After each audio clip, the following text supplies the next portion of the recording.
الصلاة والسلام والتحية والإكرام على النبي الأمي المكي المدني القرشي الهاشمي الرسول المصدق المصطفى الأمجد حبيب العالمين وشفيع المذنبين ورحمة للعالمين أبي القاسم المصطفى محمد. اللهم صل على محمد وآل محمد وعلى أهل بيته الطيبين الطاهرين المعصومين المظلومين ولعنة الله على أعدائهم أجمعين منكري فضائلهم وغاصبي حقوقهم. اللهم خص أنت ولا طالب باللعن مني وابد بي ولم ثم الثانية والثالثة والرابعة. اللهم لا يزيد خامسا ولا نبيد الله وابن زاد وابن مرجانا وعمر بن سعد وشمر وعلى أبي سفيان وآل زاد وعلى مروان إلى يوم القيامة. رب اشرح لي صدري ويسر لي أمري واحلل عقدة من لساني يفقهوا قولي. أما بعد فقد قال الله سبحانه وتعالى في القرآن الحكيم وهو أصدق الصادقين وقوله الحق. بسم الله الرحمن الرحيم. ولقد كرمنا بني آدم وحملنا في البر والبحر ورزقناهم من الطيبات وفضلناهم كثير ممن خلقنا تفضيلا. اللهم صل على محمد وآل محمد. ابرداد سے اتباع سے متصور الحمد متصور اخلاص کی طرح فرما کر مرحوم سید حیدر عباس ابن سید محمد رضی کی روح کو اصال فرمائے.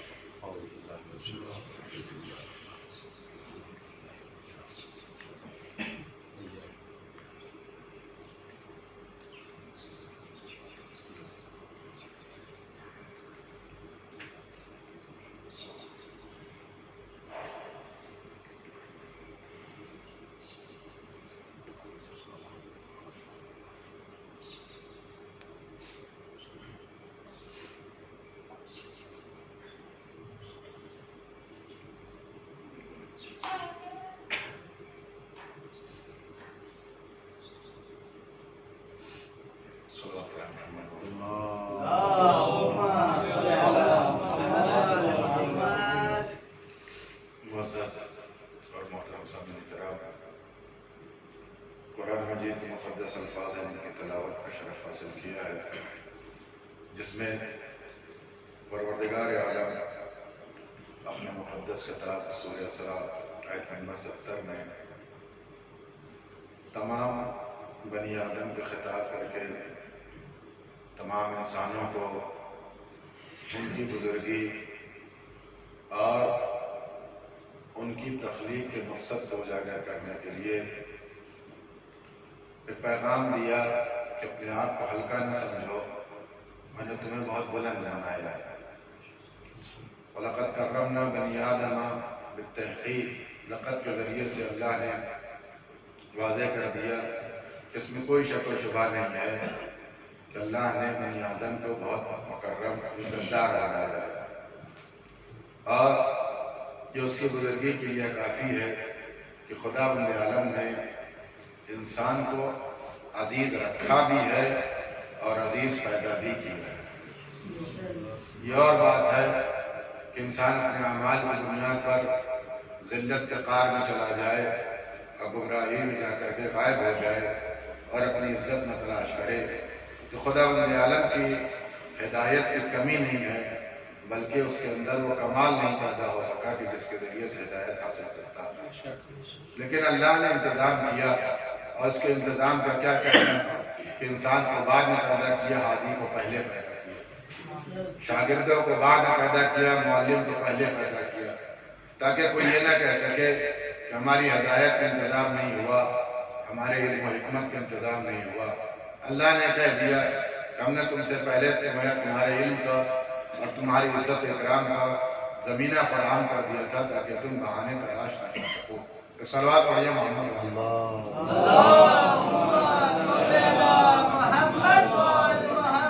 صرف اتنا ہی نہیں، وَلَقَدْ كَرَّمْنَا بنی آدم بالتحقیق اللہ نے جناب آدم کے مخلوق سے پیدا ہونے والے تمام ان کی نسل کو مکرم بنایا، حملناہم فی البر والبحر، اور ہم نے ان کو اس خشکی اور تری میں اٹھائے ہوئے رکھا، بزرگی عطا کی، رفعت عطا کی، اور اتنا ہی نہیں وَرَزَقْنَاهُم مِّنَ الطَّيِّبَاتِ، اور ہم نے ان کو پاک و پاکیزہ رزق سے بھی آراستہ کیا۔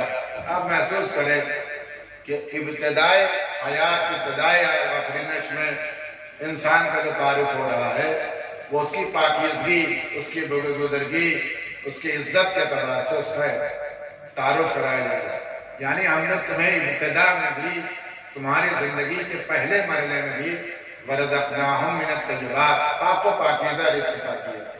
طیبات کے بھی اور بھی لفظیں ہیں۔ طیب اس ذات کو کہا جاتا ہے جس کا ظاہر بھی پاک ہو، جس کا باطن بھی پاک ہو۔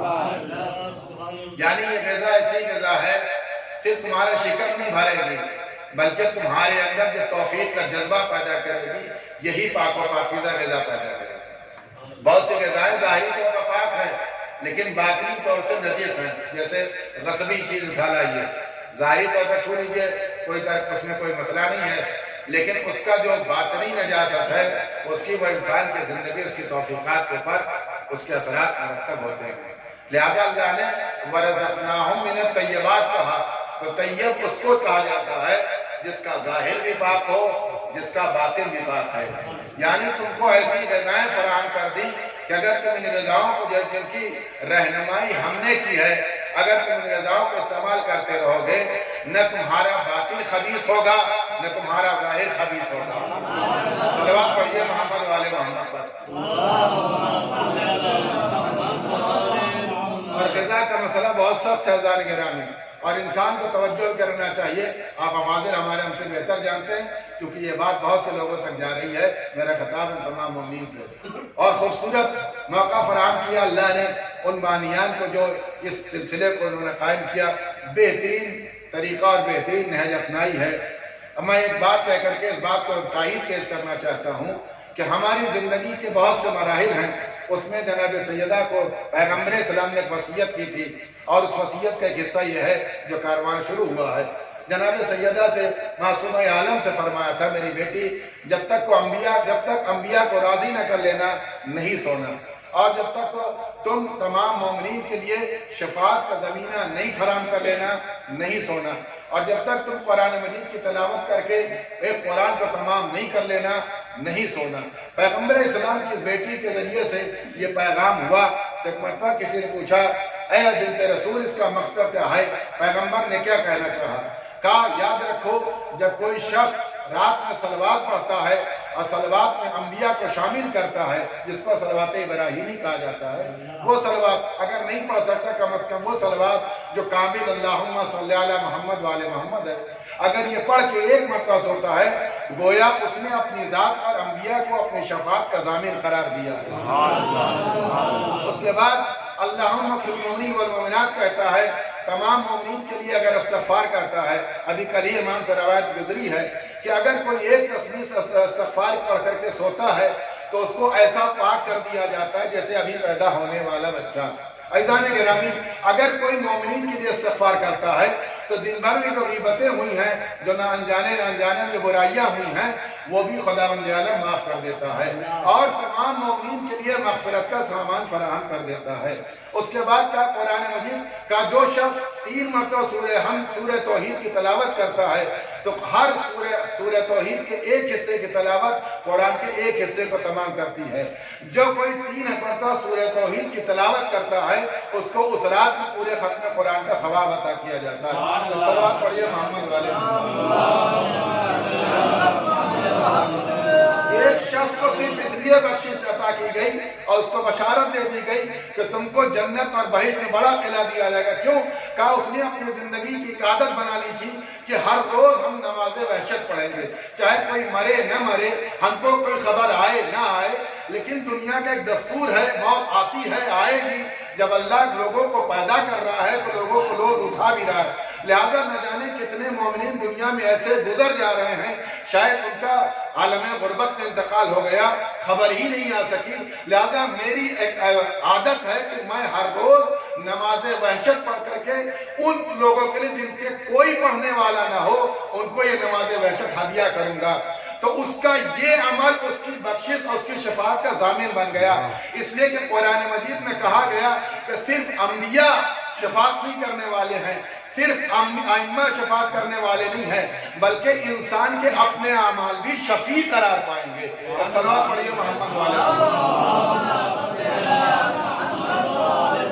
لہذا یہ جو سلسلہ شروع کیا گیا ہے ایصال ثواب کا بہترین ذریعہ ہے ان غریب مومنین کو یاد کرنے کے لیے، ان تمام مومنین کو جن کو لوگ یعنی جو مرنے کے بعد کسی دولت کے حریص نہیں ہیں، شہرت کے متلاشی نہیں ہیں، اگر کچھ چاہتے ہیں تو کچھ ایصال ثواب چاہتے ہیں۔ ایک صلوات پڑھیے محمد والے محمد۔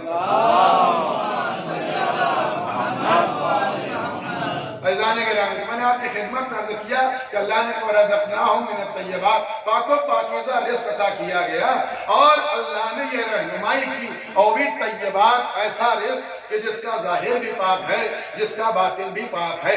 عزیزان گرامی، آپ محسوس کریں رزق کا مرحلہ بہت سخت ہے، انسان کو بہت غور سے اگر بھوکا رہنا ہو جان بچ سکتی ہے تو بچ جائے، لیکن نجاست کے قریب نہ جائے، خباثتوں کے قریب نہ جائے، ان رزقوں کو اپنے لیے حلال نہ سمجھے جو کسی غیر کا رزق ہے، اس لیے کہ زندگی پر جتنا زیادہ اثر غیروں کا رزق جو حلال طریقے سے نہیں حرام طریقے سے لیا گیا ہے جو زندگی پر مرتب ہوتا ہے، اس سے زیادہ بلکہ یہ رزق اتنی تیز اثر کرتا ہے کہ انسان کو ایمان سے ہاتھ دھونا پڑ جاتا ہے۔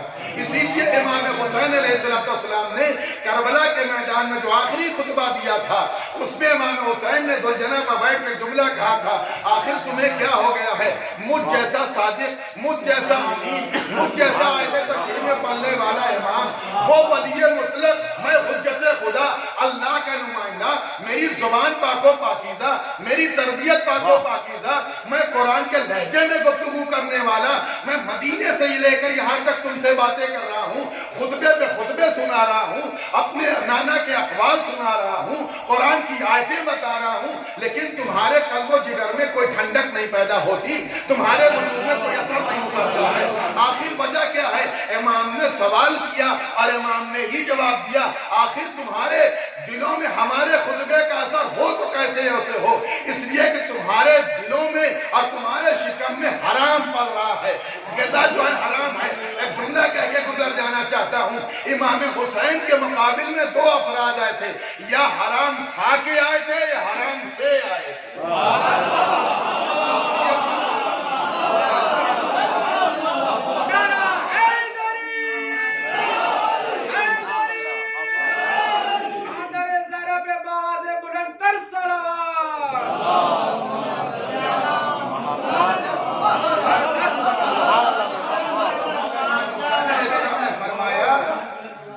دیکھو غذا کا بڑا اثر ہے، اپنے رہبر کو، اپنے ہادی کو، وہ بھی ہادی برحق کو پہچاننے سے انکار کر دیا، دیکھ رہے تھے نہیں پہچان سکتے۔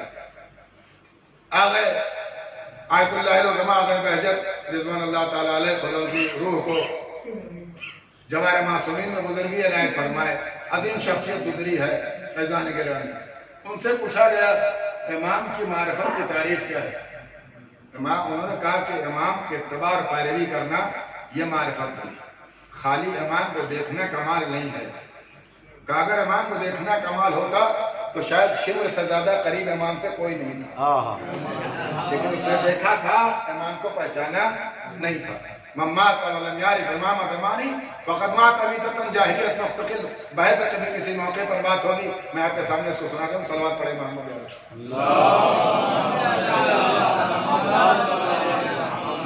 وَلَقَدْ کرمنا بنی آدم، جناب آدم کی اولاد کو اور انسانوں کو اللہ نے بزرگی عطا کی، اور اس کے بعد کہا کہ ہم نے ان کو پاک و پاکیزہ رزق سے آراستہ کیا، طیبات رزق دیا، جس کا ظاہر بھی پاک ہے، جس کا باطن بھی پاک ہے۔ اور صرف نہیں بلکہ ہم نے تمام مخلوقات پر، اپنی تمام مخلوقات پر ہم نے اس کو فضیلت بھی دی ہے۔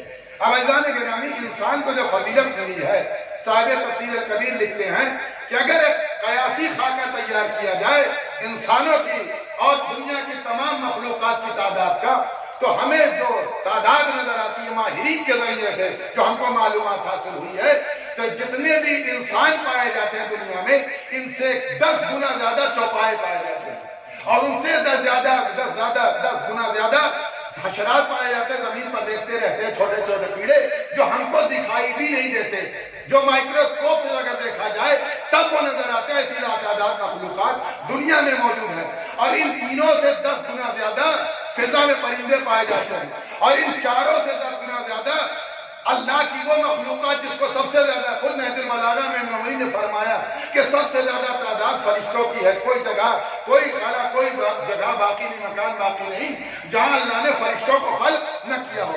دنیا کے سب سے زیادہ مخلوق جو ہے، تمام مخلوقات میں خداوند عالم کی بارگاہ میں جتنی مخلوقات خلق ہوئی ہیں اس کے ذریعے سے سب سے زیادہ فرشتے ہیں۔ ان تمام لوگوں میں، ان تمام لاتعداد مخلوقات میں مطلق العنان حاکم کا نام انسان ہے۔ توجہ چاہتا ہوں، یعنی اتنی لاتعداد مخلوقات کے درمیان بزرگی ملی تو انسان کو، شرف ملا تو انسان کو، یعنی ابتدائے آفرینش سے لے کر کے آخری حیات تک، صبح قیامت تک آنے والا انسان بزرگ ہے۔ عزیزان گرامی، لیکن یہ بزرگ کیوں ہے؟ اس کو کائنات کے چمن کا گل کہا جاتا ہے، اس کو تمام مخلوقات میں اشرف مانا جاتا ہے، اس کو بزرگی کا تمغہ دیا گیا، اتنے نہیں، احسن الخالقین کا تاج اسے عطا کیا گیا ہے۔ احسن الخالقین کا تاج اسے عطا کیا ہے۔ آخر اس کے اندر کون سی ایسی کام، کیا سرخاب کے پر لگے ہوئے اس انسان نے؟ اس انسان نے قتل و غارت کیا، یتیموں کے مال کو ہڑپ کر لیا، بیواؤں کو لوٹ لیا، اور آج انسان کو قتل کے درپے ہے۔ اس کے اندر کون سی ایسی خوبی ہے؟ آخر اس کو اتنا بزرگ کیوں بنایا گیا؟ کہ اس کے اندر ہم نے کمال پنہا رکھا ہے۔ اتنا کمال ہے کہ انسان اپنی ذات کو نہیں پہچان سکتا ہم کتنے کمال پر ہیں، کتنے کمال پر ہے۔ امیر مومنین نے فرمایا اتظن انک جرم صغیر فیک منتوی عالم الاکبر، کیا تو جانتا ہے تیرے اس پوری چھوٹی سی کائنات میں ایک مختصر سا جرم ہے؟ نہیں، تیرے اندر اللہ نے ایک عالم اکبر کو پنہا رکھا ہے۔ پہلے تو اپنی ذات کو پہچان دے۔ هو الذی خلق لکم ما فی الارض والدنیا، وہی اللہ ہے کہ جس نے تمہارے لیے آسمان اور زمین میں سب کچھ تمہارے لیے پیدا کیا ہے۔ اگر تم چاہو تو کائنات میں اتنی ترقی کر سکتے ہو کہ ستاروں کو در پر بلا سکتے ہو، اور جا کر کے تم قمر کے اوپر کمندے ڈال سکتے ہو۔ دنیا کی لاتعداد مخلوقات میں سب سے ترقی یافتہ تم بن سکتے ہو، لیکن کیا اس کی ترقی کی وجہ سے اس کو بزرگ بنایا گیا؟ یہ اشرفیت کا تاج اس کو کیوں دیا گیا؟ کیا اس کے حسن کو دیا گیا؟ اگر اس کے حسن میں اس کو اشرفیت دی گئی ہے تو یہی انسان ہے جو بازار میں جاتا ہے، کچھ پرندوں کو خرید کے لاتا ہے، اپنے گھر کی زینت بناتا ہے۔ اس کا مطلب یہ اپنے حسن و مطمئن نہیں ہے جو دوسرے پر مر رہا ہے، اپنے حسن و مطمئن نہیں ہے جو دوسرے پر مر رہا ہے۔ خوبصورت اسٹیچو لا کر کے اپنے گھر میں سجاتا ہے، اس کا سجانا اس بات کی دلیل ہے کہ اپنے حسن و مطمئن نہیں ہے۔ اس سے خوبصورت مخلوقات موجود ہیں، یقیناً اس سے خوبصورت مخلوقات موجود ہے۔ آج تو بہترین ڈسکوری کا زمانہ انسان دے سکتا ہے کہ اللہ کی لاتعداد حسین مخلوقات کو دیکھتا جائے اور اس کے کلمے کو پڑھتا چلا جائے، اس کی بزرگی کا اعلان کرتا چلا جائے، اس لیے کہ اللہ کو پہچاننے کے لیے دو دلیلیں ہیں، یا برہان علم کے ذریعے پہچانا جائے یا برہان علم کے ذریعے سے پہچانا۔ کبھی معلول سے علت کو پہچانا جاتا ہے، کبھی علت سے معلول کو پہچانا جاتا ہے، سمجھ لیجیے گا۔ لیکن انسان پہچانا تو صحیح، اللہ نے اس کے اندر بہت سے کمالات کو مخفی کر رکھا ہے کہ تم دیکھتے چلے جاؤ، ہمیں پہچانتے چلے جاؤ۔ اس کا مطلب انسان کو اس کے حسن کی بنا پر نہیں، کسی اور کی بنا پر، کیا اس کے جسم اور ہیکل کی بنا پر نہیں ہو سکتا۔ کیوں؟ اس لیے کہ اس سے کہیں زیادہ بڑی بڑی مخلوقات موجود ہیں، اس سے کہیں زیادہ جسم و جسیم رکھنے والی مخلوقات موجود ہیں، اور یہ چھوٹا سا انسان اس کے مقابل میں کچھ بھی نہیں ہے۔ اس کا مطلب اس کی توانائی اور قوت کی بنا پر نہیں، اس کے ہیکل اور جسم کی بنا پر نہیں۔ کس بنا پر؟ کہا بھئی عقل کی بنا پر اس کو بزرگ بنایا گیا ہے۔ کہا اچھا عقل کی بنا پر بنایا گیا ہے، عقل محض کی بنا پر؟ کہا عقل محض کی بنا پر۔ اچھا عقل محض کی بنا پر ہم نے بہت سے لاتعداد مخلوقات کو ایسے دیکھا ہے جو انسانوں سے کہیں زیادہ عقلوں پر جو ہے بھروسہ کرتے ہیں، اور صرف انسان نہیں، انسان ہی دوسرے جانوروں کی عقلوں پر بھروسہ کرتا ہے۔ اپنے فیصلے پر مطمئن نہ ہوا تو چپے اس پہ کتے کو بٹھا دیا۔ کتے کے فیصلے پر مطمئن ہونا، اس کو اپنے فیصلے پر اطمینان نہیں ہے، اس کو اپنی عقل پر بھروسہ نہیں ہے، اس لیے ایک جانور کو بٹھایا، وہ سونگ کر کے بتائے گا کہ اس میں ہے کوئی چیز ہے یا نہیں ہے۔ عزیزان گرامی، ایک جانور کے پیچھے جانا اس بات کی دلیل ہے نہ اس کو اپنی ترقی و بھروسہ ہے، نہ اس کو اپنی عقل و بھروسہ ہے۔ محمد والے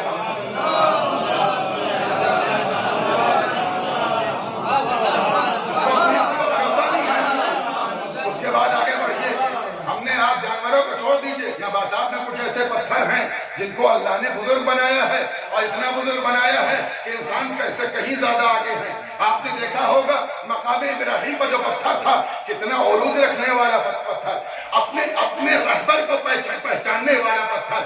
جب ایک معصوم نبی گزر جائے تو اس نے قدم کو محسوس کیا۔ لاتعداد صبح سے شام تک مخلوقات گزر رہی ہیں، لیکن کسی کے نشان قدم کو اپنے سینے پر نہیں بٹھایا۔ اگر کسی سینے کو اپنے سینے پر جگہ دی تو معصوم نبی کے قدموں کو جگہ دی۔ یعنی اس کا مطلب اس پتھر میں اتنا تو شعور ہے کہ کس کے قدم کو پہچاننا چاہیے اور کس کے قدم کو نظر انداز کر دینا چاہیے۔ توجہ چاہتا ہوں، یعنی اس نے اپنے سینے پر جناب ابراہیم کے قدم کو سمو کے بتا دیا۔ ہر ایک کو منہ نہیں لگایا جاتا، ہر ایک کو منہ نہیں لگایا جاتا، بلکہ جس کی شادابی کو، جس کے عصمت و کمال کو محسوس کر لینا تو اس کی قدم بوسی کرنا، اس سے پیچھے نہ رہ جانا۔ کہ صلوات پڑھیے محمد والے محمد پر۔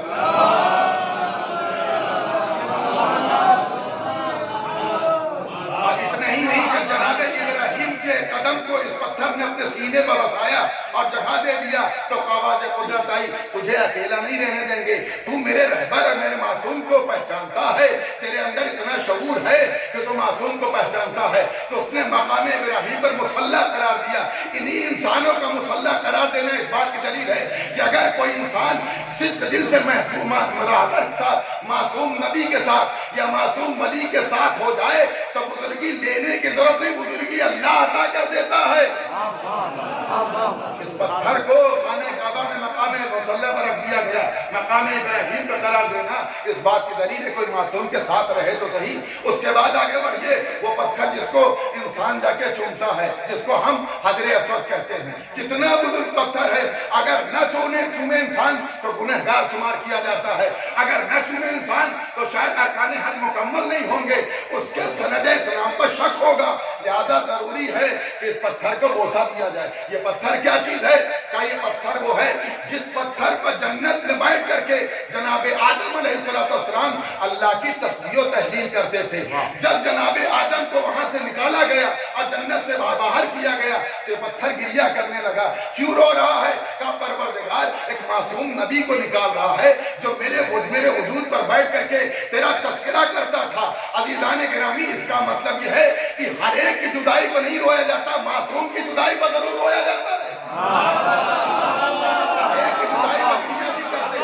ہر ایک کی جدائی پر گریہ نہیں کرتے، لیکن اگر رہبر جدا ہونے لگے، معصوم جانے لگے، اچھی باتیں کرنے والا جانے لگے، تذکرے پروردگار کرنے والا جدا ہونے لگے تو ضرور گریہ کیا جاتا ہے۔ ہر ایک کے غم میں مغموم نہیں ہوتے، معصوم کے جانے پر مغموم ہویا کرتے ہیں۔ عزیزان گرامی، لہذا ہمارا غم منانا، اہل بیت علیہ السلام کے غم میں غمگین ہونا، یہ عام لوگوں کی سنت نہیں، سنت نبیہ ہے، سنت انبیاء ہے۔ اور انبیاء کی سنت ہی نہیں بلکہ یہ وہ سنت ہے جس کو اللہ نے سراہا ہے۔ ایک صلوات پڑھیے محمد والے محمد پر۔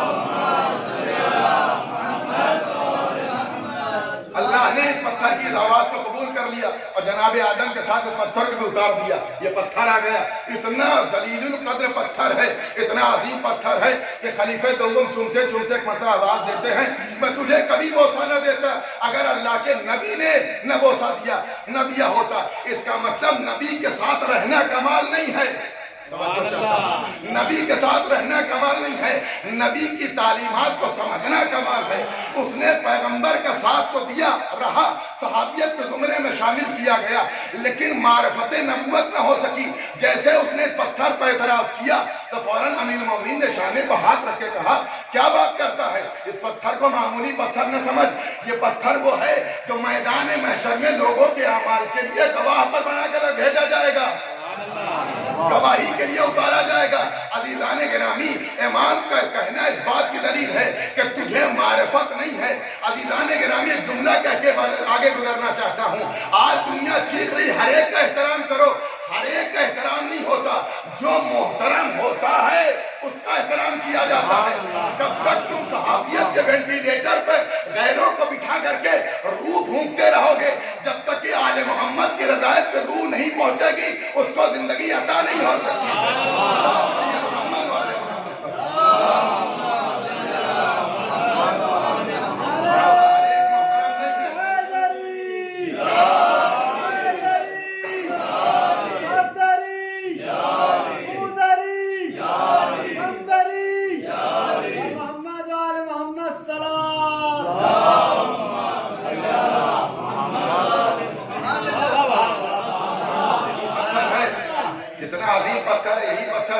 کہ جب جناب امام سجاد علیہ السلام نے رحمہ محمد حنفیہ میں امامت کا مسئلہ ہوا، کسی پتھر نے بڑھ کے گواہی دی، آپ امام ہیں، امام کے فرزند ہیں، یہ امام کے سجاد کی امامت کی گواہی دینے والا پتھر، اس کا مطلب یہ انسان اپنی عقل کی بنا پر بھی بزرگ نہیں ہے۔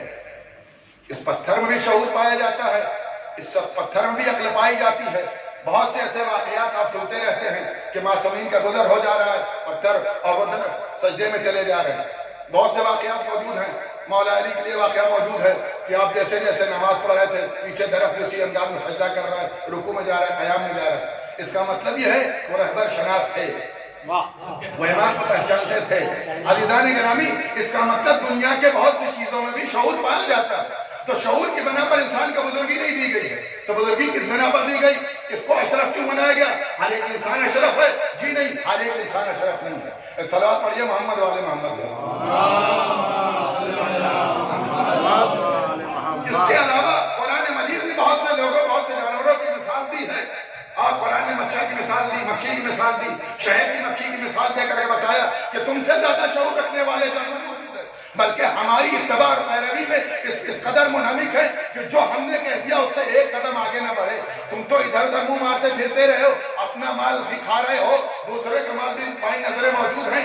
اس کا مطلب ہے کہ تم اتباع اور پیروی پہ باقی نہیں ہو۔ کچھ جانور ایسے ہیں ہم نے جس غذا کے لیے ان کو رہنمائی کی ہے بس اسی غذا پہ باقی ہیں۔ لیکن اعزان گرامی ایک مثال لے کر کے آگے بڑھتا ہوں۔ ماہرین کا کہنا ہے چھوٹا سا مچھر جو انسان کو بے بس بنا دیتا ہے، اور اتنا جری ہے، یہ توجہ چاہتا ہوں، اتنا جری، اتنا شجاع ہے کہ اپنی غذا لینے کے لیے آتا ہے تو خاموشی سے نہیں بلکہ اعلان کرتا ہوا آتا ہے، بلکہ چیلنج کرتا ہوا آتا ہے۔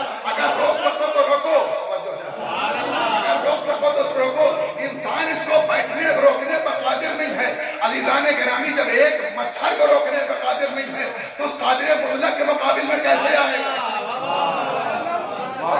اس چھوٹے سے جانور کے اندر، اس تلس میں، ہوش شعبہ میں جو اللہ نے جو رمز رکھے ہیں بہت قیمتی رمز ہیں، کہ اس کا جو چھوٹا سا وہ پائپ ہے، جب یہ خون پینے کے لیے آتا ہے تو ڈائریکٹ اس کے اندر نہیں بلکہ بیٹھنے کے بعد پہلے چھوٹا سا راڈ ہے اس کو اس کے اندر داخل کرتا ہے، پھر ایک آری ہے اس کو جا کر کے راستہ ہموار کرتا ہے، پھر اس کے اندر باریک سا پائپ ہے اور وہ جا کر کے اس خون کو پی کر کے آمادہ ہوتا ہے، تیار ہوتا ہے۔ عزیزان گرامی اس چھوٹی سی نلی کے اندر اتنی چیزوں کو، اتنے اسلحے کو پیدا کرنے والا کون ہے؟ اس باریک سی چیز کے اندر اتنی زیادہ رمز پیدا کرنے والا کون ہے؟ اور اتنی دیر میں اپنا کام کر کے چلا جاتا ہے جتنی دیر میں انسان کا ہاتھ چلے اور اس پر حملہ ہو جائے۔ عزیزان گرامی اس بات کی دلیل ہے کہ انسان عاجز ہے کچھ ایسے جانوروں کے سامنے جن کو اللہ نے بہت مختصر بنایا ہے۔ اس کے انسان بھی عاجز ہے خداوند عالم کی قدرت کے مقابل۔ اس کا مطلب شعور ہے بہت سے جانوروں کے اندر، شعور ہے بہت سی چیزوں کے اندر، تو عقل کی بنا پر اس کو بزرگ نہیں بنایا گیا۔ پھر کس بنا پر اس کو بزرگ بنایا گیا؟ توجہ چاہتا ہوں۔ امام سے پوچھا گیا وہ کون سی عقل ہے کس بنا پر انسان کو بزرگ بنایا گیا؟ امام نے فرمایا عقل محض کی بنا پر نہیں بلکہ وہ عقل جس کی تعریف میں تم سے کر رہا ہوں، جس کی تعریف میں تم سے کر رہا ہوں۔ امام حسن عسکری سے پوچھا گیا مولا عقل کی تعریف کیا ہے؟ امام نے فرمایا ما عبد بہ الرحمن واقتصب بہ الجنان، وہ عقل ہے جس کے ذریعے سے رحمان کی عبادت کی جائے اور جنت کو قصد کیا جائے۔ عزیزان گرامی عقل ہونا کمال نہیں ہے، عقل کا استعمال کرنا کمال نہیں ہے، عقل کا صحیح استعمال کرنا کمال ہے، عقل کا صحیح استعمال کرنا کمال ہے۔ صحیح استعمال وہ ہے جو امام نے بتایا ہے کہ تم جس کے ذریعے سے جنت کی کمائی کی جائے، جس کے ذریعے سے رحمان کی عبادت کی جائے، اس کو عقل کہا جاتا ہے۔ عزیزان گرامی، امام نے ایسی روایت کے جملے میں امیر مومنین نے فرمایا، یاد رکھو عقل کی تعریف جو ہے، جو رحمان کی عبادت کرنے پر تم کو ورگلائے اور تم کو تیار کرے اور جس کے ذریعے سے جنت کی کمائی کی جائے۔ امام نے فرمایا خبردار اپنے نفس کو جنت کے مقابل میں بیچنا، کسی سستی شے کے مقابل میں نہ بیچنا، اس لیے کہ تمہاری جو نفس، تمہارا نفس ہے، اس کی قیمت جو اللہ نے جنت سے کم نہیں رکھی ہے۔ اس کا مطلب یہ ہے شعور انسان وہ، باشعور انسان وہ ہے، باعقل انسان وہ ہے، باہوش انسان وہ ہے کہ ہر وہ عمل انجام لے گا جس سے رحمان راضی ہو جائے، جس سے خدا کی عبادت ہوتی چلی جائے۔ یعنی انسان ہاتھ اٹھانے سے پہلے سوچے گا کہ ہاتھ اٹھا ہے رحمان کی رضا میں ہے، یہ رحمان کی رضا میں نہیں ہے، یہ پیر چلا ہے رحمان کی رضا میں ہے، رحمان کی رضا میں نہیں ہے۔ اگر کسی کے سامنے سجدے میں ہم گئے ہیں تو اللہ راضی ہے یا راضی نہیں ہے، اسی کو کہتے ہیں عقل عزیزان گرامی۔ اور ہر وہ چیز جو جنت کی کمائی میں رکاوٹ بن جائے، اس کو روکنے، اس کو ہٹانے والا، اس کو ان تمام معنی کو دور کرنے والی چیز کا نام عقل ہے۔ لہذا ہر وہ چیز جو جنت کی کمائی کا سبب بنے، اس کو انجام دینے والا عاقل کہا جائے گا۔ اگر جنت کی کمائی کا سبب نماز ہے تو نماز پڑھنے والا عاقل ہے، اگر روزہ ہے تو روزہ رکھنے والا عاقل ہے، اگر حج ہے تو حج کرنے والا عاقل ہے، اگر صلہ رحم ہے تو صلہ رحم انجام دینے والا عاقل ہے، اگر غریبوں کی مدد کے ذریعے سے جنت کی کمائی ہو سکتی ہے تو غریبوں کی مدد کرنے والا عاقل ہے، اگر سبیل الہی میں انفاق کرنے سے جنت ملتی ہے تو اس کا مطلب سبیل الہی میں انفاق کرنے والا سمجھدار اور عاقل ہے۔ لیکن اس کے مقابل میں چاہے کتنی دولت لٹا دی جائے، دنیا کو خریدنے کے لیے کروڑوں دولت لٹا دی جائے، لیکن اگر اس کے مقابل میں جنت نہیں مل رہی ہے تو خسارہ ہے۔ ایک صلوات پڑھیے محمد والے محمد۔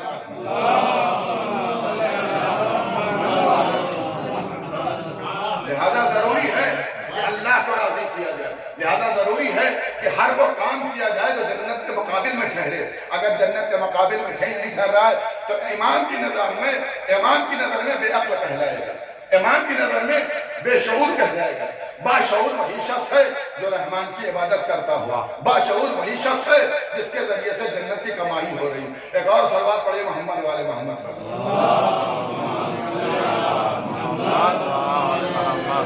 فیضان گرامی، آپ نے غور فرمایا انسان کو یہ بزرگی جو دی گئی ہے یہ اس کی عقل کی بنا پر دی گئی، اور وہ بھی وہ عقل جس کے ذریعے سے رحمان کی عبادت کی جائے، وہ عقل جس کے ذریعے سے انسان جنت سے قریب ہو جائے، ما اکتسب بہ جنات، جس کے ذریعے سے جنت کی کمائی کی جائے۔ اگر اس کے علاوہ کوئی کام انجام دیا جا رہا ہے تو اس کا مطلب یہ ہے کہ وہ عقل و شعور سے پرے ہے۔ ایک اور صلوات پڑھے محمد والے محمد پر۔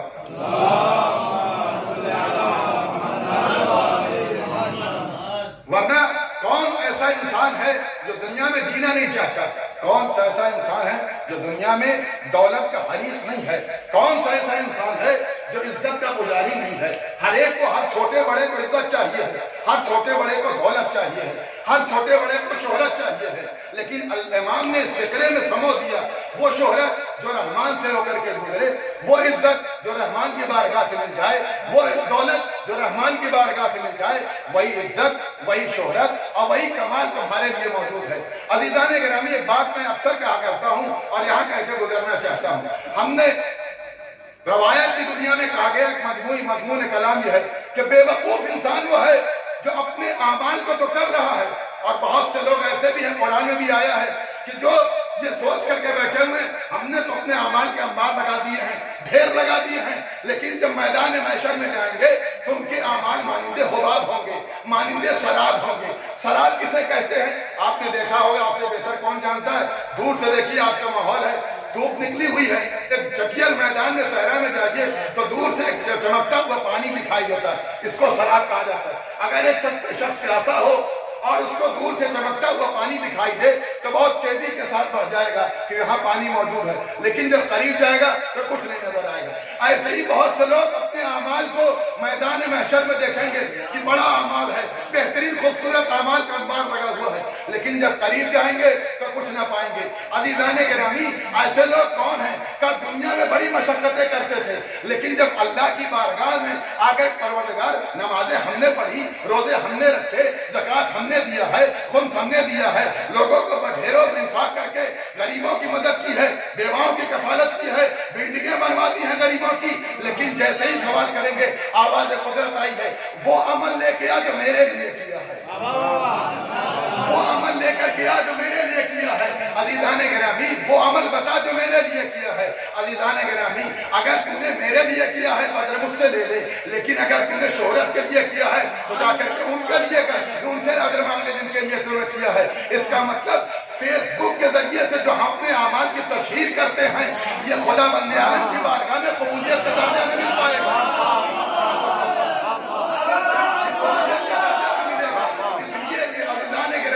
اس لیے کہ اللہ نے کہا ہے کہ تم اپنے اعمال کو کرتے چلے جاؤ، پردہ ڈالنا تمہارا کام ہے، ابھار کے دنیا کے سامنے پہنچانا ہمارا کام ہے، اور جب ہم دنیا کے سامنے اجاگر کرنے پر آئے تو تم کتنوں کو پہنچاؤ گے، جتنا تمہارے پورے گروپ میں ایڈ ہے وہ انہیں تک پہنچا سکتے ہو، لیکن اللہ تو اس کے گروپ میں تو پوری کائنات شامل ہے، اس کے گروپ میں تو پوری کائنات شامل ہے۔ وہ تو جب چھپے ہوئے خزانے کو زمین سے نکالنے کا چاہے تو کوئلے کی کھان سے بھی ہیرے کو پہچانواتا ہے، کوئلے کی کھان سے بھی ہیرے کو پہچانوا دیتا ہے۔ ایک چھوٹا سا دانہ اگر زمین کے اندر بویا جاتا ہے تو اس کے لیے بھی کچھ شرطیں ہیں۔ کیسی شرطیں ہیں؟ پہلے زمین ہموار کی جائے، جب زمین ہموار کی جاتی ہے تو دانہ ڈالا جاتا ہے، اور یہ دانہ ثمرآور شجرآور تب ہوگا جب زمین کے اندر دھنس جائے گا اور زمین اس کو چھپا لے گی۔ جب زمین کے سینے میں چلا جائے گا اور زمین برابر کر دی جائے گی تو وہ چھپا ہوا دانہ جو ٹنوں زمین مٹی کے اندر موجود ہے، لیکن جب اللہ اس کو اجاگر کرنے پر آئے گا تو اسی زمین کو پھاڑ کر کے ایک درخت کی شکل میں نمودار ہوگا۔ وہ دانہ جب تک بھونکوں پہ ادھر سے ادھر جا رہا تھا، لیکن اب جو ہوا چلے تو اس کی بنیاد کو ہلا نہیں سکتی۔ کیوں؟ اس لیے کہ اس کی طاقت دینے والا پروردگار عالم ہے، اس کو شہرت اور بزرگی عطا کرنے والا پروردگار عالم ہے، اس کو یہ عزت و تکریم عطا کرنے والا یہ پروردگار عالم ہے، یہ توانائی اور قدرت کا مالک پروردگار عالم ہے۔ لہذا ہم کو اللہ کی بارگاہ میں لو لگانا چاہیے۔ عزیزان گرامی، آپ پڑھیے، علماء کی تاریخ پڑھیے گا، اس میں آپ کو ملے گا ان کے واقعات میں اور ان کے وصیت ناموں میں آپ کو ملے گا کہ کیسے کیسے گوشے میں چھپے رہے، کوئی نہیں جانتا تھا، لیکن جب دنیا میں پہچانے گئے تو ساری دنیا ان کو بھی جان گئی، ان کی لکھی ہوئی کتابوں کو بھی جان گئی، ان کو بھی پہچان گئی، ان کے کارناموں کو بھی جان گئی۔ آپ کے سامنے کہنے کی ضرورت نہیں، آپ مجھ سے بہتر جانتے ہیں۔ لہذا ہم اپنے اعمال کو انجام دے رہے ہیں، یہ آپ سے گفتگو نہیں، جہاں بات جا رہی وہاں تک پہنچ رہی ہے۔ یہ اذان گرامی، اپنے اعمال کو ختم کرنے کی ضرورت نہیں ہے۔ لہذا اس سے بڑی روایت، جہاں تک کہ ریاکاری کو شرک سے بھی تعبیر کیا گیا ہے۔ ایک اور صلوات پڑھیں محمد والے محمد۔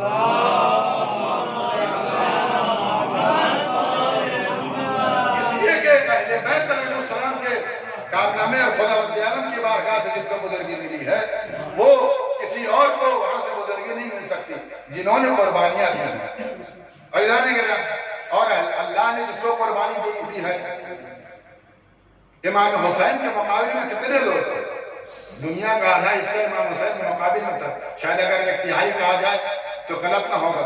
آدھے تو کافر تھے، ملحد تھے، یہودی ہو چکے تھے، اور جو بچے کچے مسلمان تھے وہ امام کے دشمن ہو چکے تھے۔ اپنے کتنے افراد تھے؟ ہزاروں اور لاکھوں کی تعداد میں شیعہ مارے جا رہے تھے۔ امام حسین کے مقابل میں ساری دنیا تھی، لیکن کیا امام حسین کو مٹا سکا؟ کوئی نہیں مٹا سکا۔ کیوں؟ اس لیے کہ امام حسین نے میدان میں عرفات میں جملہ کہہ کے اپنی بزرگی کا، اپنی کامیابی کا اعلان کر کے، پروردگار جس نے تجھے پا لیا اس نے کیا کھویا، اور جس نے تجھے کھو دیا اس نے کیا پایا۔ میں جا رہا ہوں تو تو میرے ساتھ ہے، ساری دنیا کا الگ ہو جائے، ساری دنیا مجھ سے پھر جائے، اس سے کوئی پرواہ نہیں، تو میرے ساتھ ہے۔ عزیزان گرامی، لہٰذا ہمیں اللہ توفیق دے کہ ہم ہر عمل میں کوشش کریں کہ اس عمل میں ہمارے ساتھ پروردگار ہے یا نہیں ہے، اس کارنامے میں خدا ہمارے ساتھ ہے یا نہیں ہے۔ اگر ہے تو دنیا کی کیا پرواہ، لوگوں کی کیا پرواہ، عزت و شہرت کی کیا پرواہ، وہ تمام چیزوں کا مالک ہے۔ عزیزان گرامی، امام نے یہی تو فرمایا خطبہ شامانیہ میں، انکا قتلتا ولم تمت، اے میرے بابا، اے میرے حسین، اے میرے آقا، اے میرے جد، آپ قتل کیے گئے لیکن آپ کو موت نہیں آئی۔ انکا وجہ اللہ الذی لم یہلک ولا یہلک ابدا، آپ اللہ کا وہ چہرہ ہے جس کو نہ ہلاک کیا گیا ہے نہ ہلاک کیا جا سکتا ہے۔ عزیزان گرامی، یہ کہنا اس بات کی دلیل ہے کہ آپ اللہ کا چہرہ ہیں۔ آپ کو دنیا مٹانا چاہتی تھی لیکن اللہ آپ کے ساتھ تھا۔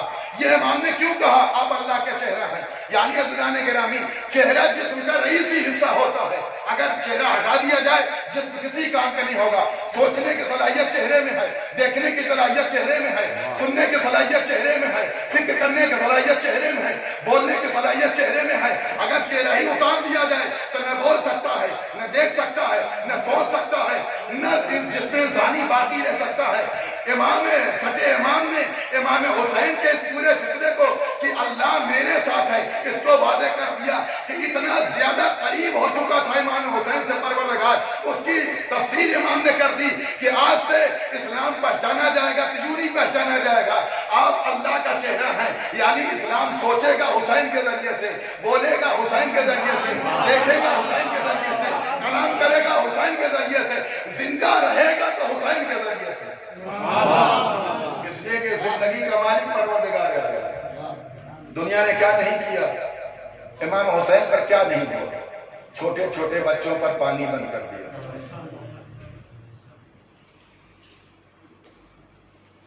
عزیزان گرامی، یہ ایک ایسی قربانی ہے، جب محضر شہادت پیش ہو رہا تھا اور انبیاء کے سامنے رکھا گیا تو انبیاء نے یہی کہا کہ یہ قربانی ہم سے ادا نہ ہو پائے، اگر میں تنہا میری قربانی چاہتا ہے تو میں حاضر ہوں۔ عزیزان گرامی، امام حسین کے سامنے محضر شہادت رکھا گیا، حسین آپ کیا کریں گے؟ پروردگار منظور ہے۔ بچے پیاسے رہیں گے، پروردگار منظور ہے۔ یتیم بھتیجے کی بکھری ہوئی لاش اٹھانا ہوگی، پروردگار منظور ہے۔ برابر کے بھائی کے کٹے ہوئے بازوؤں کو اٹھانا ہوگا، پروردگار منظور ہے۔ جوان بیٹے کے سینے سے برچھی کھینچنا ہوگی، پروردگار منظور ہے۔ اپنے ساتھیوں کے لاشیں اٹھا اٹھا کے لانے ہوں گے، پروردگار منظور ہے۔ 3 دن کے بھوکے پیاسے گلے پر خود خنجر چلے گا، پروردگار منظور ہے۔ ساری صفات کو، ساری باتوں کو مظلوم کربلا نے قبول کر لیا۔ ایک مقام آیا، حسین ٹھہر گئے، گھر کی خواتین کی چادر دینی ہوگی، مظلوم کربلا رک گئے۔ ایک لمحے کے لیے صحیح، لیکن ایک قریب سے ایک آواز آئی، بھیا حسین اس کو بھی قبول کر لے، زینب تمہارے مقصد کو بچانے کے لیے رضا دے دے۔ اللہ اکبر۔ جناب زینب اپنے بھائی کے ساتھ شریکت الحسین کہی جاتی ہے۔ کیوں شریکت الحسین؟ ایک ایک قدم مولا حسین کے ساتھ بڑھایا ہے، بی بی نے ایک ایک قدم بڑھایا ہے۔ عزیزان گرامی، آسان ہے ہم پڑھ دیں یا لوگ پڑھ دیں اور ہم سب سن لیں، لیکن ایک ذرا لمحہ فکریہ ہے۔ سوچئے جس کی تربیت ایسے اسمتی گھرانے میں ہوئی ہو، جب آپ اپنے بابا سے کہتی تھی بابا مجھے ماں کی زیارت کے لیے قبر پر جانا ہے، تو مولا کائنات کہتے بیٹا رات کا سناٹا ہونے دے، رات کی آدھا پہر گزر جائے۔ اپنے جوان بچوں کو بلاتے تھے، میرے لال حسین کہاں ہو، میرے حسن کہاں ہو، آؤ میرے شہزادو آؤ۔ کیا ہوا بابا؟ تمہاری بہن گھر سے قدم نکالنے والی ہے۔ اللہ اکبر۔ اس عالم نے شہزادی وہ بھی گھر سے قدم بڑھا، ماں کی زیارت کے لیے جائیں گی۔ علماء کا بیان ہے کہ جب آپ بی بی کا گھر سے قدم نکالتی تھی تو تمام بنی ہاشم کے گورنمنٹ میں عرب کے درمیان ہوتے تھے، کسی کی نظر شہزادی میں نہ پڑنے پائے۔ اللہ اکبر۔ اور تھوڑی دور رہتا تھا کہ امام حسن آگے بڑھ کے چراغ کو بجھا دیتے تھے تاکہ قبر پر اندھیرا ہو جائے، کسی کو میری بہن کا سایہ نظر نہ آنے پائے۔ اللہ اکبر۔ ایسے ماحول میں پلنے والی بی بی مولا کائنات زخمی ہو کر کے آئے اور زخمی حالت اپنے ساتھیوں کو واپس کرنا گوارہ کیا، لیکن روتی ہوئی آواز نہ محرموں تک نہ پہنچنے پائے۔ اس کا اہتمام کر دیا۔ میں کہوں گا مولا اس قدر تربیت کی ہے جناب زینب کی، خدا تمام بیویوں کے جناب زینب کے صدقے میں رضائیں سلامت رہیں۔ عزیزو اگر میری آواز خواتین تک جا رہی ہے تو پردے کا بڑا اہتمام کرنا، اس لیے کہ راستے پر جناب زینب نے نہ کسی سے پانی مانگا، نہ کسی سے درہ سے نجات مانگنے کی کوئی بات کہی، کوئی مدد نہیں مانگی۔ ہاں ایک سوال کیا، کوئی ردا ہو تو دے دو، کوئی چادر ہو تو مجھے دے دو، میرے سر کھلے ہوئے ہیں۔ اللہ اکبر۔ جناب زینب نے کچھ نہیں مانگا، اگر راستے پر مانگا تو ردا مانگی ہے۔ شریکت الحسین زینب، جناب زینب بھائی کے شریک رہی۔ ہاں عزاداروں کس قدر محبت ہے۔ اس محضر شہادت میں بی بی نے وعدہ کر لیا، اے میری بہن بھیا ہم آپ کو آپ کے ساتھ آپ کے مقصد کو بچا کے لے کر کے آئیں گے۔ اللہ اکبر۔ امام حسین علیہ السلام امام جناب زینب کو لے کر کے آئے، وہ آخری فکر ختم و دعا شام کے زندان میں جناب سکینہ کا انتقال ہوا اور جناب سکینہ کے جنازے کو اٹھانا ہوا تو شاید جناب زینب نے ایک مرتبہ کربلا کو رخ کیا ہوگا اور رک کر کے کہا ہوگا، اے میرے بھائیا مدینے سے چلے تو تیرے ساتھ تھے، ہر مقصد میں تیرے ساتھ تھے، اگر تو نے اپنے بچے قربان کیے تو میں نے بھی اپنے 2 شہزادے قربان کیے۔ اے میرے بھائیا اگر تمہارے لاشا پامال ہوا اور تمہارے جسم ناظری کا گھوڑوں کی ٹانپیں پڑی، اے میرے بھائیا زینب بھی کم درے سے کر کے نہیں آئی ہے، اگر تیرے جسموں پر نشان ہے تو زینب کے بازوؤں پر نشان ہے۔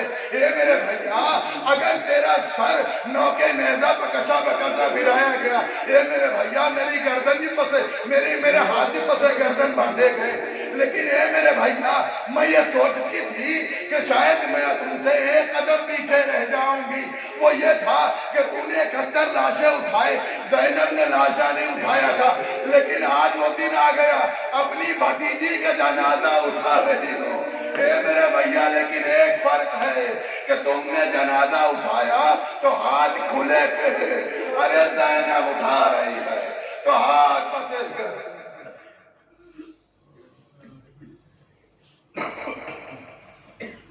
سيعلم الذين ظلموا ينقلب ينقلبون على الله القوم الظالمين اللهم كن لوليك الحجة ذي الحسن صلواتك عليه وعلى آبائه في هذه الساعة وفي كل الساعة وليا وحافظا وقائدا وناصرا ودليلا وإن حتى تسكنهم الرقاة ولمتمتعوا فيها طويلا بارہ محمد و رسول ہمارے اس مختصر سے بات قبول فرما۔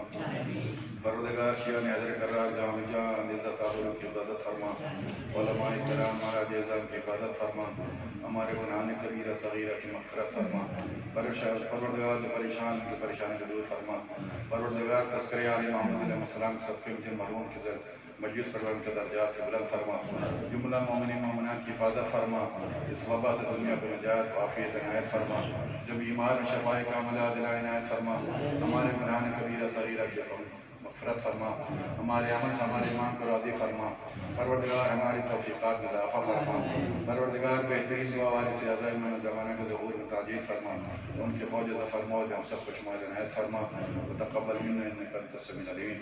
آپ حضرات سے گزارش ہے اتنے سورہ الحمد اور 3 سورہ اخلاص کی تلاوت فرما کر مرحوم سید حضرت عباس ابن سید محمد رضی کے روح کو کے ساتھ فرما۔